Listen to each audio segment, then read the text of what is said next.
नमस्कार दोस्तों, स्वागत है आपका ओकल न्यूज पर। आज हम भारत की पहली महिला राज्यपाल और भारत कोकिला नाम से मशहूर सरोजिनी नायडू की कहानी जानेंगे।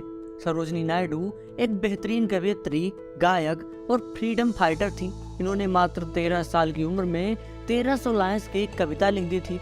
सरोजिनी नायडू का जन्म 13 फरवरी 1879 को हैदराबाद में हुआ था। इनका नाम सरोजिनी चट्टोपाध्याय था। सरोजिनी 8 भाई बहन थी।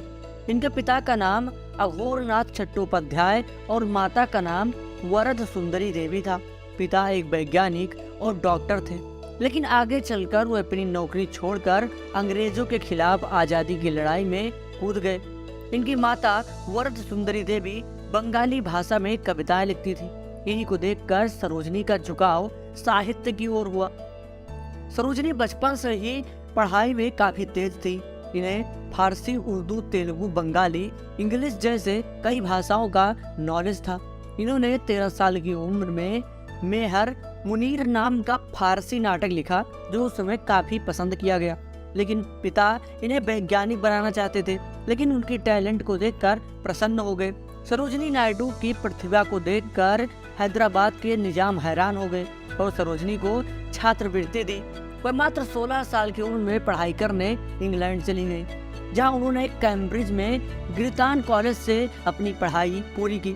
साल 1905 में बंगाल विभाजन के बाद उन्होंने भी अंग्रेजों के खिलाफ आज़ादी की लड़ाई में कूदने की ठानी। वो कांग्रेस में शामिल हो गई। आज़ादी की लड़ाई में महत्वपूर्ण भूमिका निभाई। उस समय भारत की महिलाओं की स्थिति भी ठीक नहीं थी। सरोजिनी नायडू ने छोटे गांव से शहर की महिलाओं को जागरूक करने का काम किया। इन्हें 1916 में महात्मा गांधी से मिलने का मौका मिला। सरोजिनी नायडू उनसे काफी प्रभावित हुई। इसके बाद वह और भी अच्छे ढंग से काम करने लगी।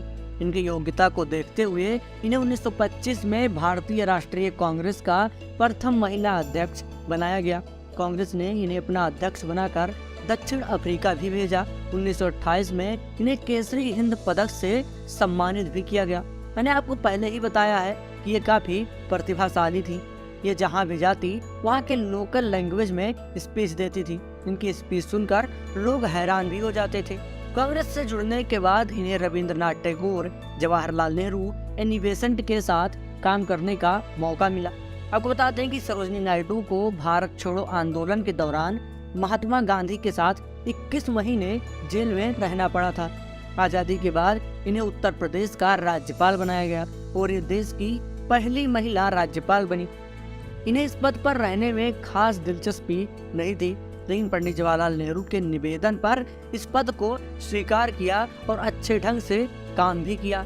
उनके वैवाहिक जीवन की बात करें तो इन्होंने 19 साल की उम्र में डॉक्टर गोविंद राजुल नायडू से शादी कर ली थी।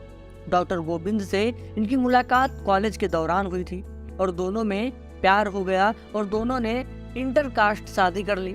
उस समय लव मैरिज, वो भी इंटरकास्ट, समाज के लिए अनएक्सेप्टेबल थी, लेकिन सरोजिनी नायडू के पिता ने कुछ समय बाद इस रिश्ते को मान लिया। जैसा कि आप सब जानते हैं कि सरोजिनी नायडू बचपन से ही कविताएं लिखती थी। शादी के बाद भी वो कविताएं लिखना जारी रखी। वे बच्चों पर विशेष रूप से कविता लिखती थी। उनकी कविताओं को सुनकर लोगों का मन भी गाने को करता था। सरोजिनी नायडू बहुत ही मधुर गाती थी, इसलिए इन्हें भारत कोकिला कहा जाने लगा।